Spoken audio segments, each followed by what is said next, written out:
السلام علیکم ورحمۃ اللہ وبرکاتہ نحمده ونصلی علی رسولہ الکریم اما بعد فاعوذ باللہ السمیع العلیم من الشیطان الرجیم بسم اللہ الرحمن الرحیم الحمد للہ رب العالمین الرحمن الرحیم مالک یوم الدین ایاک نعبد و ایاک نستعین اہدنا الصراط المستقیم صراط الذین انعمت علیہم غیر المغضوب علیہم ولا الضالین۔ محترم ناظرین و سامعین کرام، آج دورہ فتنہ الہات کا چوتھا روز ہے اور آج کے اس لیکچر کے اندر صرف اسی بات کا تذکرہ کیا جائے گا کہ ملحدین کیا اعتراضات کرتے ہیں، ملحدین کے کیا کیا اعتراضات ہیں اسلام کے اوپر۔ انشاءاللہ دلائل کی روشنی کے اندر ان کے سوالات کا جواب دیا جائے گا۔ ملحدین جو ہیں یہ صرف اسلام کو بدنام کرنے کے لیے، اسلام کی بنیادوں کو کھوکھلا کرنے کے لیے صرف اسلام پر ہی اعتراضات کرتے ہیں، کسی اور مذہب پر یہ اعتراضات نہیں کرتے ہیں۔ بس انہی کا ایک ہی مقصد ہے کہ مسلمانوں کے اندر سے وہ غیرت، وہ اہمیت، وہ جذبات کو ختم کرنا ہے۔ اسی لیے یہ ایسے سوالات کر کے ایک عام سادہ لوگ مسلمان کو ورگلاتے ہیں، انہیں پریشان کرتے ہیں۔ حقیقت بات یہ ہے کہ ان کے سوالات میں سے اکثر سوال ایسے ہوتے ہیں کہ جو سوال ہی نہیں ہوتے، تو ان کے جوابات کس طرح ہوں گے کہ ان کے سوالات ہی سوالات نہیں بنتے۔ تو ان کے جو اعتراضات ہیں ان کو آج ڈسکس کرتے ہیں اور ان کے جوابات آپ کے سامنے پیش کرتے ہیں۔ ملحدین کا ایک سوال یہ ہوتا ہے کہ اگر اللہ تعالیٰ نے انسانوں کو بنایا ہے، یہ تو انکار کرتے ہیں کہ یہ دنیا خود بخود بنی ہے اور انسان بھی خود بخود ہی پیدا ہوئے ہیں، اور یہ انسان، یہ تمام معاملات، انسان کے شب و روز، یہ زندگی کے تمام معاملات یہ انسان خود ہی بجا لا رہا ہے، اسے کوئی بھی ذات سر انجام دینے والی نہیں ہے۔ انسان جو ہے وہ خود بخود ہی اپنے کاموں کو خود نپٹا رہا ہے، اپنے کاموں کو خود ہی سر انجام دے رہا ہے، اور کائنات بھی اسی طرح خود بخود چل رہی ہے۔ یہ کہتے ہیں کہ اگر مسلمانوں کے نظریے کے مطابق اگر انسانوں کو اللہ تعالیٰ نے پیدا فرمایا ہے تو اللہ تعالیٰ نے انسانوں سے پوچھا کیوں نہیں کہ میں تم کو بنا رہا ہوں، آیا میں تمہیں انسانوں کی مخلوقات میں سے بناؤں یا نہ بناؤں، یا میں تمہیں دوسری کسی مخلوق میں سے بنا دوں؟ انسانوں سے یہ کیوں نہیں سوال کیا گیا کہ آپ کو بنایا جائے یا نہ بنایا جائے؟ تو اس کے جواب کے لیے یہ بات ہے کہ دیکھیں، اللہ تعالیٰ ہی وہ ذات ہے جو عالم الغیب ذات ہے۔ اللہ تعالیٰ کے علاوہ کوئی بھی ذات، کوئی بھی ہستی ایسی نہیں ہے کہ جو غیب کا علم رکھتی ہو، جاننے والی ہو کہ کل جو ہے یہ کیسا دن آنے والا ہے، کامیابی کا دن ہے، ناکامی کا دن ہے۔ تو انسان جو ہے یہ اپنے کل کے بارے کے اندر نہیں جانتا، اور آج اتنی سائنس کی ترقی کرنے کے باوجود بھی، سائنس کی اتنی زیادہ تعلیمات کے باوجود بھی، اتنا علم ہونے کے باوجود بھی آج بھی یہ نہیں پتہ لگ سکتا کہ کل کیا ہوگا، کل کے دن کے اندر کس بندے پہ کیا پریشانی آئے گی، کیا اس پہ لمحات طاری ہوں گے۔ جب ایک انسان اپنے کل کے بارے کے اندر جانتا ہی نہیں ہے کہ میرے کل پہ کیا ہونے والا ہے، تو اس سے کس قدر مشورہ لیا جا سکتا ہے جب اس کے پاس اس چیز کا علم ہی موجود نہیں ہے؟ مشورہ تو اس سے لیا جاتا ہے، پوچھا تو اس سے جاتا ہے کہ جو کسی علم کے بارے کے اندر یقینی علم رکھتا ہو کہ اس پہ کل کا دن جو ہے وہ کیسے آنے والا ہے۔ یہ ان کا پہلا اعتراض ہے۔ اور دوسرا اعتراض یہ کرتے ہیں کہ اللہ تعالیٰ کو پتہ تھا کہ کچھ لوگ ایسے ہوں گے کہ جو اللہ تعالیٰ کی ذات کا انکار کریں گے، اللہ تعالیٰ کی شریعت کا انکار کریں گے، تو اللہ تعالیٰ نے انہیں پیدا ہی کیوں کیا؟ اللہ تعالیٰ نے انہیں دنیا کے اندر جو ہے زندگی کی صورت میں دے کے اسے انہیں مہلت کیوں دی ہے، انہیں پیدا کیوں کیا ہے؟ یہ کہتے ہیں کہ لہذا اس بات سے یہ بات ثابت ہوتی ہے کہ یہ دنیا کے اندر جو ظالم اور جابر قسم کے لوگ موجود ہیں، تو اس بات سے یہ ثابت ہوتا ہے کہ وہ خالق موجود نہیں ہے، کیونکہ خالق جو ہے وہ کوئی جابر، کوئی ظلم و ستم کرنے والا انسان، کوئی نافرمان انسان جو ہے وہ پیدا نہیں کر سکتا، جس طرح فرعون، ابو جہل وغیرہ یہ قسم کے لوگ پیدا ہوئے ہیں۔ یاد رکھیں اس بات کے جواب کے اندر کہ اللہ تعالیٰ نے،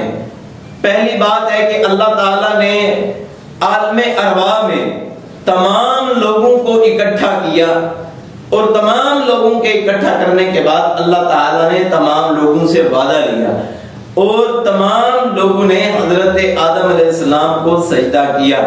اس وقت سجدہ جائز تھا، سجدہ تعظیمی جائز تھا، اب سجدہ تعظیمی شریعت اسلامیہ میں حرام ہے۔ تو شیطان نے سجدہ نہ کیا تو اسے دھتکار دیا گیا، رون دیا گیا، باقی تمام نے اللہ تعالیٰ سے وعدہ کیا ہے۔ پہلی بات یہ کہ اللہ تعالیٰ نے وہاں پہ عالم ارواح پہ وہاں پہ وعدہ لیا ہے، اور دوسرا اس کا جواب یہ ہے کہ لِيَبْلُوَكُمْ أَيُّكُمْ أَحْسَنُ عَمَلًا، اللہ تعالیٰ نے دنیا میں رشد و ہدایت کے دونوں راستوں کو واضح فرما دیا ہے، اور دنیا میں اس لیے بھیجا ہے کہ لِيَبْلُوَكُمْ أَيُّكُمْ أَحْسَنُ عَمَلًا، کہ میں دیکھوں کہ دنیا کے اندر نیک اعمال کرنے والا کون ہے، دنیا کے اندر نیکوکار بندہ کون سا ہے، اس کے لیے یہ آزمائش ہے دنیا، یعنی کہ دنیا آزمائش کا گھر ہے۔ اگر نیکیاں کرے گا تو اس بندے کے لیے جنت ہے، اگر وہ بندہ نافرمانیاں کرے گا تو اس بندے کے لیے جہنم ہے۔ اور تیسرا جواب اسی زمرے کے اندر وہ یہ ہے کہ دیکھیں کہ اللہ تعالیٰ نے انسان کو پیدا کرنے کے بعد اللہ تعالیٰ نے انسان کو بے یار و مددگار نہیں چھوڑا، بلکہ اس کی رشد و ہدایت کے لیے اللہ تعالیٰ نے اپنے نبیوں کو، انبیاء کرام کو مبعوث فرمایا، شریعتیں دے کے، کتابیں دے کے ان کو بھیجا ہے۔ آپ نے دین کی دعوت دینی ہے، دین کا ابلاغ کرنا ہے، میرا پیغام، میری دعوت، میری فکر کو لوگوں تک پہنچانا ہے۔ اب دیکھیں ایک خالق جس نے ہماری رشد و ہدایت کے لیے انبیاء کرام کو مبعوث فرمایا، کتابوں کو بھیجا اور جا بجا ہماری رہنمائی فرمائی ہے، تو لہذا اس بات سے یہ بات ثابت ہوتی ہے کہ رشد و ہدایت کے دونوں راستے اللہ تعالیٰ نے واضح فرما دیے ہیں کہ نیک اعمال کرو گے تو جنت ملے گی، اور برے اعمال کرو گے تو جہنم ملے گی۔ اب جو بندہ چاہے وہ نیکیاں کر کے جنت کو پا لے، اور چاہے جو فرعون کی صورت میں، ابو جہل کی صورت میں اللہ تعالیٰ کی نافرمانیاں کر کے اپنے آپ پہ ہمیشہ کے لیے جہنم کو لازم کر لے۔ یہ ان کے تین قسم کے جوابات جو دیے گئے ہیں، اور ایک عقلی جواب جو ہے وہ آپ کے پیچھے گزار چوتھا جواب بھی کرتا ہوں کہ دیکھیں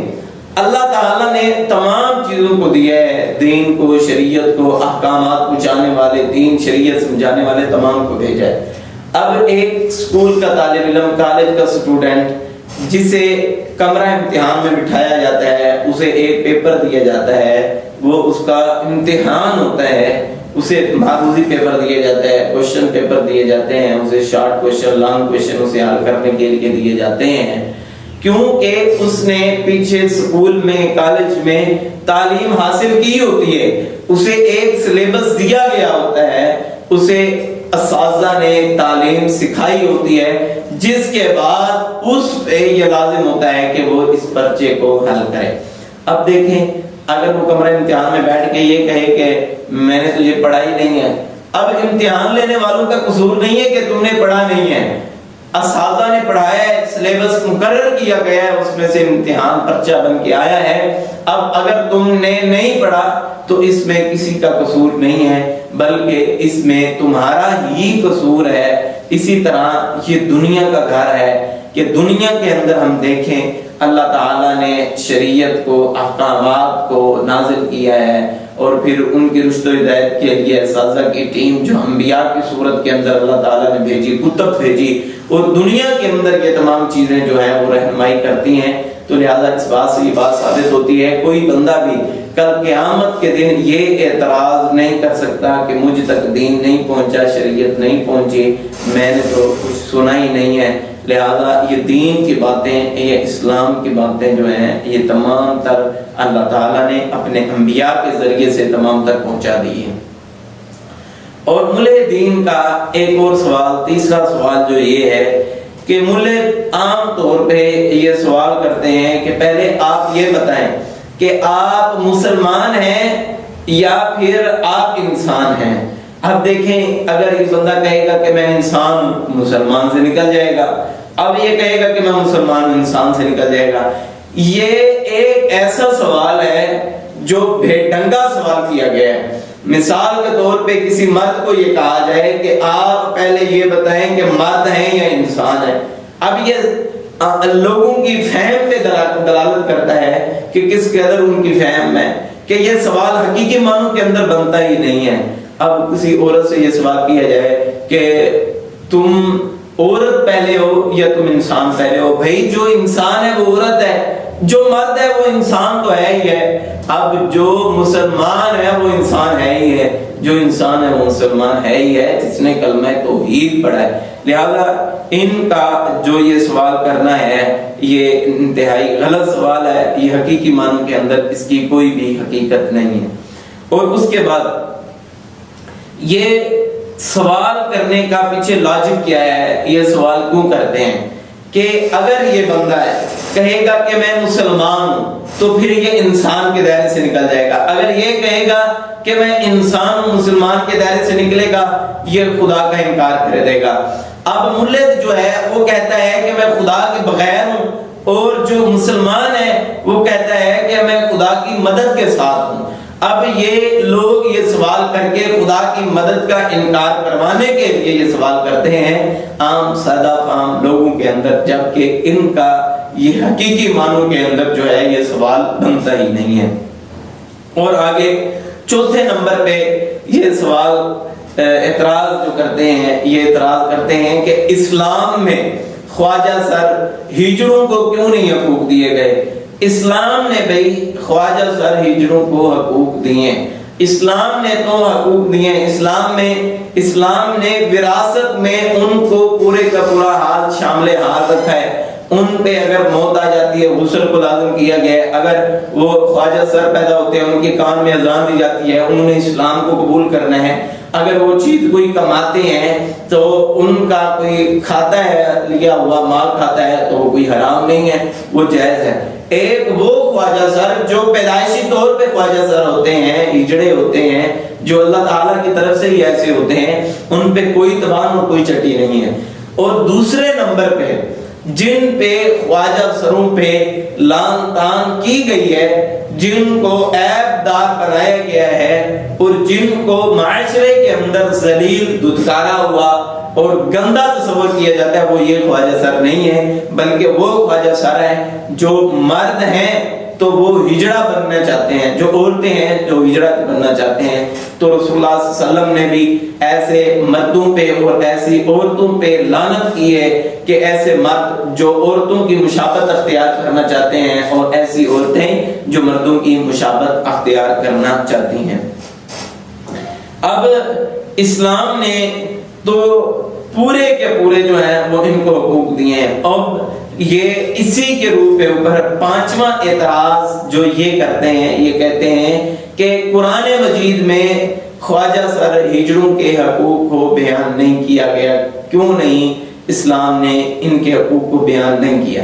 یہ اسلام پہ محض اعتراض ہے۔ یاد رکھیں اسلام کی بنیادی دو کتب ہیں، قرآن مجید اور حدیث مبارکہ۔ قرآن مجید میں تو بیشتر مقامات اور بیشتر مسائل اور بیشتر ایسی چیزیں ہیں جو قرآن میں صرف اشاراتاً ملتی ہیں، اور بیشتر چیزیں ایسی ہیں جو قرآن میں نہیں ہیں بلکہ ہمیں حدیث سے ملتی ہیں۔ جس طرح قرآن حجت اور قرآن دلیل ہے، اسی طرح حدیث بھی حجت اور حدیث بھی ایک دلیل کی حیثیت رکھتی ہے، جس طرح قرآن دلیل کی حیثیت رکھتا ہے۔ حدیث مبارکہ کے اندر ہجڑوں کے خواجہ سروں کے حقوق بیان کیے گئے ہیں، جس کا میں نے آپ کو ذکر کیا۔ وراثت سے ان کو محروم نہیں کیا گیا، اگر یہ کما کے لاتے ہیں تو ان کا کھانا جو ہے ان سے لے کے وہ کھانا ٹھیک ہے، ان کو دفنانا جائز ہے، ان کے ساتھ تمام معاملات زندگی کے اسی طرح رکھنا جو ہے وہ جائز ہے۔ جن پہ لان تان کی گئی ہے وہ آپ کے سامنے ذکر کیا ہے۔ اور چھٹا اعتراض جو یہ کرتے ہیں، یہ کہتے ہیں کہ جو اسلام کے قلعے ہیں، جو اسلام کی بنیادیں ہیں، ان کے اندر سب سے زیادہ ریپ ہو رہا ہے، مساجد کے اندر ریپ زیادہ ہوتا ہے۔ تو 2010 کی تحقیق کے مطابق سب سے زیادہ جو ہے وہ جو جنس پرستی جو ہے وہ کی گئی ہے وہ آسٹریلیا کے اندر، سب سے زیادہ آسٹریلیا کے اندر زناکاری کی گئی ہے۔ 1,32,00,000 ریپ جو ہیں وہ ساؤتھ افریقہ، آسٹریلیا، ان علاقوں کے اندر جو ہے وہ اس 2010 کی تحقیق کے مطابق وہ کیے گئے ہیں۔ آپ دیکھیں کہ اور بھی کئی ممالک ہیں جن کے اندر ریپ کی صورت جو ہے وہ زیادہ ہے۔ مساجد کے اندر تو ریپ ہوتے نہیں ہیں، مساجد کے اندر قرآن مجید کی تعلیم ہوتی ہے، حدیث کی تعلیم ہوتی ہے، لوگ نماز پڑھتے ہیں اور اس کے بعد لوگ چلے جاتے ہیں مساجد کے اندر، اور مساجد پہ یہ الزام لگانا یہ نہایت ہی غلط ہے۔ مساجد کے اندر یہ بےہودگی نہیں ہوتی، بلکہ یہ بےہودگی جو ہے یہ انہی کے گندے اڈوں پہ قائم ہوتی ہے، اس کا اسلام سے کوئی بھی تعلق نہیں ہے۔ یہ محض اسلام کو بدنام کرنے کے لیے یہ اسلام پہ اعتراض کرتے ہیں۔ تو آگے چھٹا نمبر اعتراض جو آج لبرل قسم کی عورتیں اور غلیظ اور گندی خبیث قسم کی عورتوں نے ہماری اماں عائشہ صدیقہ رضی اللہ تعالی عنہا پہ اعتراض کیا ہے کہ عورت اسلام میں عورت کو جو ہے وہ چھوٹی عمر میں شادی کرنے کا حق کیوں دیا گیا ہے جبکہ وہ بالغہ نہیں ہوتی۔ لہذا ان کا جو اعتراض ہے وہ باطل ہے، کیونکہ اسلام نے بالغہ عورت کو ہی نکاح میں آنے کی اجازت دی ہے۔ اب حضرت عائشہ رضی اللہ تعالیٰ عنہ وہ بالغہ ہو چکی تھی، اس لیے رسول اللہ صلی اللہ علیہ وسلم کے ساتھ ان کی شادی کی گئی ہے۔ یہ جو انہوں نے نعرہ لگایا ہے کہ رسول اللہ صلی اللہ علیہ وسلم کی عمر 50 سال تھی تو ان کی عمر جو ہے وہ 9 سال تھی، اس وقت وہ اپنے حقوق کے لیے خاموش تھی، آج ہم اپنے حقوق کے لیے خاموش نہیں رہیں گی۔ بھئی یہ گندی عورتیں ہیں، یہ اسلام کو بدنام کرنا چاہتی ہیں، ان کا اسلام کے ساتھ کوئی تعلق بھی نہیں ہے، یہ اسلام کو اپنانے والی عورتیں نہیں ہیں، یہ گندی اور غلیظ قسم کی عورتیں ہیں۔ حضرت عائشہ رضی اللہ تعالی عنہ یہ عرب ممالک کے اندر کی ہیں، اور عرب ممالک کے اندر کھجوریں، اونٹ کا گوشت وغیرہ اور یہ طاقت کی چیزیں جو ہیں زیادہ استعمال کی جاتی ہیں، جس کی وجہ سے عورت جو ہے وہ جلد جوان ہو جاتی ہے۔ یہ صرف بات جو ہے وہ حضرت عائشہ رضی اللہ تعالی عنہا کے لیے ہی خاص نہیں ہے، بلکہ اس کے لیے دوسرے دلائل کا انبار موجود ہے۔ ابو عاصم النبیل کہتے ہیں کہ میری والدہ 110 ہجری میں جو پیدا ہوئی، میں نے ان سے میں جو ہے وہ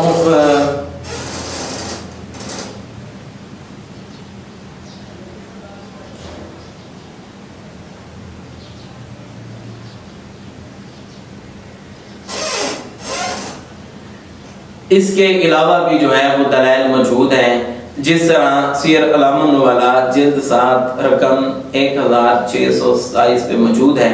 امام ابو عاصم النبیل رحمہ اللہ کہتے ہیں کہ میں نے میری والدہ جو ہیں وہ 110 ہجری کے اندر جو ہے وہ پیدا ہوئی ہیں، اور میں جو ہے میں انہی کے بطن سے 122 ہجری کے اندر جو ہے وہ پیدا ہوا ہوں۔ یہ سیرت اعلام النبلاء کے اندر یہ بات موجود ہے۔ آپ دیکھیں کہ صرف 12 سال کا وقفہ ہے، 12 سال۔ یقینی بات ہے کہ ان کی شادی جو ہے وہ 10 سال 11 سال کی عمر کے اندر وہ جو ہے وہ شادی کا ہونا اس بات سے لازم ہوتا ہے۔ یہ محض سیدہ عائشہ رضی اللہ تعالی عنہا پہ ان کا اعتراض کرنا یہ بات نہیں بنتی۔ اور اسی طرح تذکرۃ الحفاظ جلد 1 صفحہ 93 کے اوپر یہ بات موجود ہے۔ حضرت عبداللہ بن عمر اپنے باپ عمر بن عاص رضی اللہ تعالی عنہ سے صرف 11 سال چھوٹے تھے۔ اب باپ اور بیٹے کا جو فاصلہ ہے وہ صرف 11 سال کا ہے. تو دیکھیں کہ انہی کی بھی شادی جو ہے وہ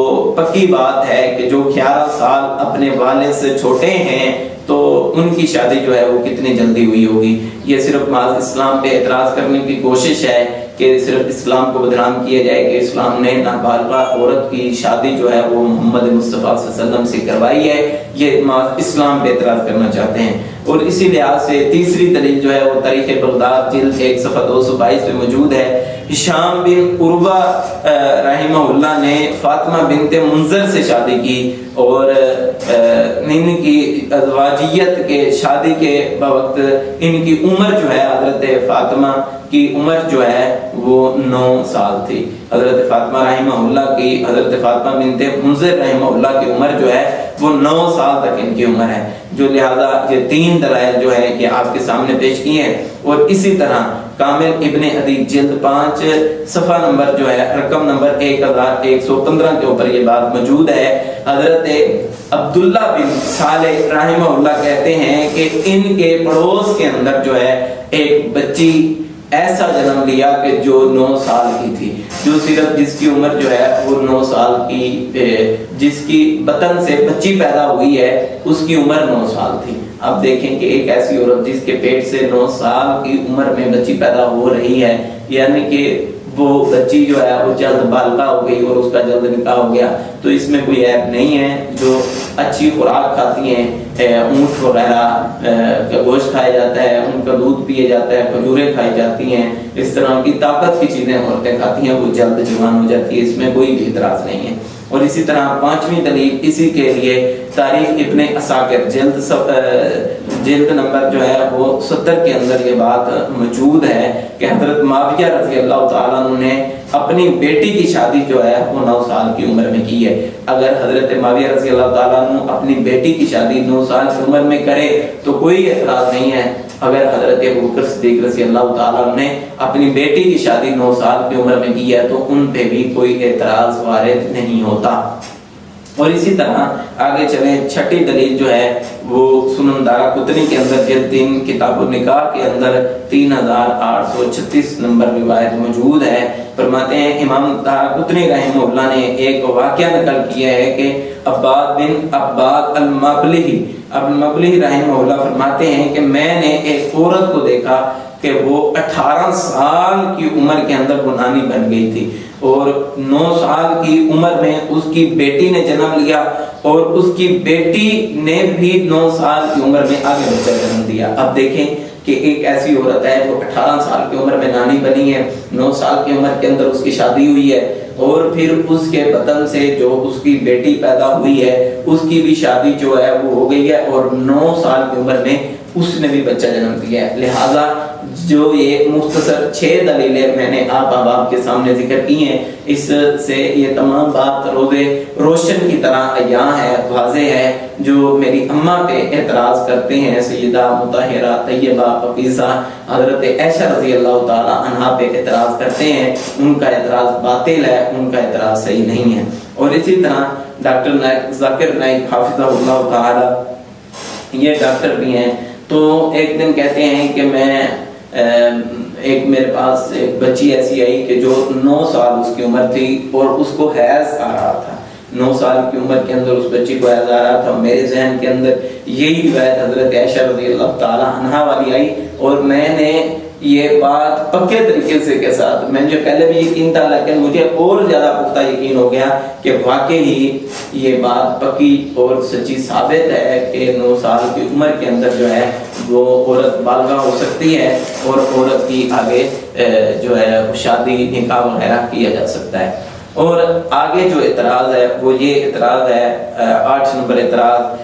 رسول اللہ صلی اللہ علیہ وسلم کی جو ہے وہ صرف ایک بیٹی تھی. یہ نہایت بات میرے بھائیو غلط ہے. شریعت اسلامیہ کے روح کے اندر سے جو باتیں ثابت ہوتی ہیں, رسول اللہ صلی اللہ علیہ وسلم کی 4 بیٹیاں تھیں, حضرت زینب رضی اللہ تعالی عنہا, حضرت رقیہ رضی اللہ تعالی عنہا, سیدہ ام کلثوم رضی اللہ تعالی عنہا, سیدہ ام فاطمہ رضی اللہ تعالی عنہا, ہماری والدہ, ہماری ماں, اہل بیت کا چشم چراغ. یہ جو ہے 4 بیٹیاں رسول اللہ صلی اللہ علیہ وسلم کی ہیں. تو لہٰذا ان کے وہم و گمان کو ختم کرنے کے لیے کہ رسول اللہ صلی اللہ علیہ وسلم کی صرف ایک بیٹی تھی اور ان کا نام حضرت فاطمہ رضی اللہ تعالی عنہا ہے، ان کے رد کے لیے یہ میں بات صرف ایک ہی بیٹی کا تذکرہ کروں گا کہ حضرت زینب رضی اللہ تعالی عنہا جو رسول اللہ صلی اللہ علیہ وسلم کی بیٹی ہیں، مکہ المکرمہ کے اندر پیدا ہوئی ہیں، بعثت نبوت سے 10 سال قبل جو ہے یہ رسول اللہ صلی اللہ علیہ وسلم کی شادی سے حضرت خدیجہ رضی اللہ تعالی عنہا کے بطن سے جو ہے یہ پیدا ہوئی ہیں۔ اسلام کا جب آپ نے آواز دی ہے، شریعت اسلامیہ کا جھنڈا بلند کیا ہے، نبوت کا اپنا دعویٰ کیا ہے، تو ان کی والدہ کے ساتھ ان کی بیٹی نے بھی اسلام کو قبول کیا ہے، اور حضرت زینب رضی اللہ تعالی عنہا کی اولاد بھی ہے۔ ابو العاص بن ابراہیم ان کے جو ہے وہ خامد ہیں، ان سے جو ہے وہ 2 بیٹے پیدا ہوئے ہیں، ایک بیٹی پیدا ہوئی ہے، ایک کا نام علی ہے جو کہ زندہ رہے ہیں، اور ایک صاحبزادہ جو ہے وہ معاذ نامی جو ہے وہ بچپن میں ہی وفات پا گیا تھا۔ تو اور ان کی ایک بیٹی جو سیدہ امامہ رضی اللہ تعالی عنہا ہے جو ان کے لخت جگر ہے۔ یہ بات جو ہے یہ البدایہ والنہایہ جلد 3 صفحہ 13 کے اوپر 113 کے اوپر جو ہے یہ بات موجود ہے۔ دیکھیں صرف رسول اللہ صلی اللہ علیہ وسلم کی ایک بیٹی کا تذکرہ کیا ہے، دوسری بیٹیوں کا تذکرہ کرنا بھی ضروری ہے، لیکن ہمارے پاس وقت مختصر ہے کیونکہ ہم نے اس موضوع کو مزید جو ہے وہ پڑھنا ہے، دیکھنا ہے، جانچنا ہے۔ حضرت سیدہ فاطمہ رضی اللہ تعالی عنہ کی تو سیرت بڑی بڑی ہے، ام کلثوم، حضرت رقیہ رضی اللہ تعالی عنہما، یہ دونوں صحابیاں اور رسول اللہ صلی اللہ علیہ وسلم کی لخت جگر بیٹیاں۔ اور نامہ اعتراض جو ہے یہ نامہ اعتراض یہ ہے کہ سور کا گوشت جو کھانا جو ہے وہ حرام کیوں ہے؟ بھی سور کا گوشت کیوں نہیں کھا سکتے؟ اگر بکری کو اللہ نے بنایا ہے تو اس کا گوشت ہم کھا سکتے ہیں، گائے کو اللہ نے بنایا ہے اس کا گوشت کھا سکتے ہیں، ہم دوسری مچھلیوں وغیرہ کا گوشت کھا سکتے ہیں، مرغیوں کا گوشت کھا سکتے ہیں، ہم بیل وغیرہ کا گوشت کھا سکتے ہیں، ہم جو چیزیں شریعت نے حلال کی ہم اس کا گوشت کھا سکتے ہیں، تو ہم سور کا گوشت جو ہے وہ کیوں نہیں کھا سکتے؟ کیونکہ اللہ تعالیٰ نے وہ منع کیا ہے، انما حرم علیکم المیتۃ والدم ولحم الخنزیر، کہ آپ نے خنزیر کا گوشت نہیں کھانا، یہ آپ پہ حرام کیا گیا ہے۔ اور یہ بات یاد رکھیں کہ باقی گوشتوں کے بنسبت اس سور کے گوشت کے اندر جو ہے وہ 30% جو ہے وہ جلنے کی قوت طاقت جو ہے وہ زیادہ ہوتی ہے۔ آپ ایک طرف جو ہے وہ سور کے چمڑے کو رکھ دیں، ایک طرف جو ہے یہ حلال جانور بکری وغیرہ کے چمڑے کو رکھ دیں، تو 30% اس کی جلدی یہ اس کی جو ہے وہ کھال وغیرہ جو ہے جو اتاری جاتی ہے، جو یہ گل اور سڑ جائے گی۔ اور سور جو ہے یہ غلیظ ترین جانور ہے، اس کے گندگی کو پسند کرتا ہے، غلاظت کو پسند کرتا ہے، اور جو لوگ انہی کی بنی ہوئی گولیاں کھاتے ہیں تو پھر ان کے درمیان جو ہے وہ حلال اور حرام کی تمیز جو ہے وہ باقی نہیں رہتی، وہ حلال کو نہیں دیکھتے، اپنی ماں بہن بیٹیوں کو نہیں دیکھتے، تو وہ ان کے ساتھ بھی جنسی زیادتی کر دیتے ہیں۔ جتنے بھی یہ جنسی ریپ ہوتے ہیں کیونکہ یہ ان سور کی چربی کی بنی ہوئی یا اس کے گوشت کی بنی ہوئی جو گولیاں شربت وغیرہ پیتے ہیں کھاتے ہیں، تو ان کے ذہنوں پہ بھی سور کی طرح غلاظت گندگی ان کے ذہنوں پہ چھا جاتی ہے، جس کی وجہ سے وہ یہ بدکاری کرتے ہیں۔ اور آگے 10 نمبر جو اعتراض جو ہے وہ یہ ہے کہ 1929 کے اندر ایڈول ہبل نے جو دریافت کیا، اللہ اور نبی جو ہے وہ کوئی بات بھی یہ نہیں جانتے تھے کہ دنیا کے اندر اللہ بر اعظم کو نہیں جانتے تھے، آسٹریلیا امریکہ وغیرہ کو نہ جانتے تھے، اللہ تعالیٰ چند چیزوں کو جانتے تھے۔ ان کا یہ اعتراض کرنا یہ نہایت غلط ہے۔ یہ پہلے تو یہ بات ثابت کرو کہ تمہیں کس نے کہا ہے کہ اللہ تعالیٰ ان چیزوں کو نہیں جانتے تھے؟ اللہ تعالیٰ نے تو قرآن مجید میں جا بجا آسمانوں زمینوں اور زمین کے ہر خطے کا ذکر کیا ہے، تو لہذا ان کا یہ اعتراض کرنا یہ باطل ہے۔ قرآن اس بات کا شاہد ہے، قرآن ہمارے پاس اس بات کی دلیل ہے کہ ان کا یہ بات غلط ہے، قرآن اس بات کا شاہد ہے۔ یہ اپنے اس سوال پہ ہمیں دلیل پیش کریں، یہ قیامت کی دیواروں تک یہ دلیل پیش نہیں کر سکتے۔ اور 11 نمبر اعتراض جو ہے یہ کہتے ہیں کہ اللہ تعالیٰ کا قرآن کہتا ہے کہ وَاللَّهُ خَيْرُ الرَّازِقِينَ، اللہ تعالیٰ بہترین قسم کا رزق دینے والے ہیں، تو ایسے لوگ کیوں ہیں کہ جو بھوکے مر جاتے ہیں، تو یاد رکھیں کہ ایسے لوگ وجود نہیں ہے کہ جو بھوکے مرتے ہوں۔ یہ کہتے ہیں کہ ہزاروں لوگ بھوکے مر جاتے ہیں۔ آج تو دیکھیں کہ سوشل میڈیا کا دور ہے، سوشل میڈیا پہ کوئی ایک ایسی خبر یہ ہو کہ جو بھوک کی وجہ سے مر گیا ہو، ایک ہے کہ بھوک کے ڈر سے مر گیا ہو، ایک ہے کہ بھوک کی وجہ سے مر گیا ہو، تو دونوں میں فرق ہے۔ ایسی خبریں ضرور آتی ہیں کہ بھوک کے ڈر کی وجہ سے مر گیا ہے، جبکہ ان کا اللہ پہ یقین اور توکل نہیں ہوتا۔ حضرت عمر فاروق رضی اللہ تعالیٰ عنہ فرماتے ہیں کہ رسول اللہ صلی اللہ علیہ وسلم نے فرمایا کہ جس طرح پرندے جو ہیں اللہ تعالیٰ پہ توکل اور یقین کرتے ہیں، اگر تم بھی اسی طرح مجھ پہ یقین اور توکل کر لو تو میں اللہ تم کو بھی اس طرح رزق عطا فرما دوں گا۔ یقیناً ان لوگوں کا اللہ پہ یقین اور توکل نہیں ہوتا، جس کی وجہ سے یہ پریشانی اور پشیمانی کا جو ہے یہ شکار ہوتے ہیں۔ تو آج دیکھیں کہ سوشل میڈیا کا دور ہے، کوئی ایسی خبر آئی ہو کوئی بھوک کی وجہ سے مر گیا ہو، بھوک کی وجہ سے کوئی بھی نہیں مرتا، چاہے پاکستان کے یہ نیوز چینلز کو چھوڑ کے BBS کو چینل کو دیکھیں یا کوئی اور غیر مسلم کے چینل دیکھیں، پوری دنیا میں اللہ تعالیٰ ہر چیز کو، ہر مخلوق کو اللہ تعالیٰ رزق پہنچا رہے ہیں، کوئی بھی بھوکا نہیں مرتا۔ یہ ان کا اعتراض باطل ہے۔ اور آگے جو ہے وہ 13 نمبر اعتراض جو ہے کہ اللہ تعالیٰ نے جو وعدے کیے ہیں، اللہ تعالیٰ وہ دنیا میں اپنے وعدوں کو پورا نہیں کر رہا، تو اللہ تعالیٰ آخرت میں اپنے وعدوں کو کیسے پورا کرے گا؟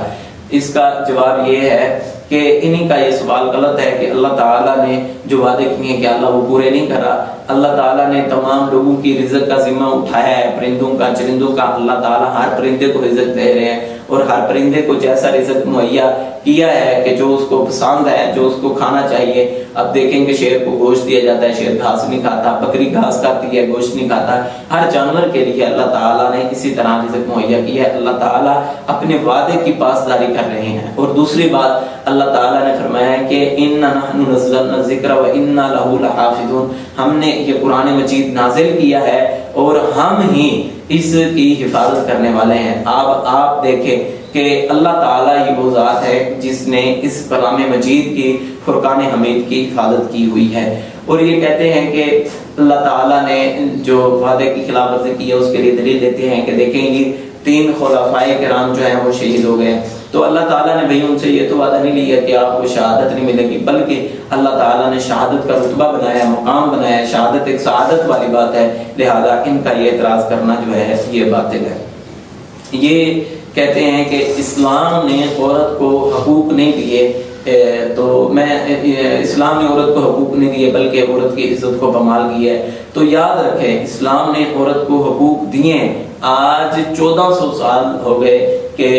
شریعت نے احکامات کے ذریعے سے ہمیں عورت کے حقوق کو بتایا۔ عورت کے حقوق کہتے ہیں کہ اب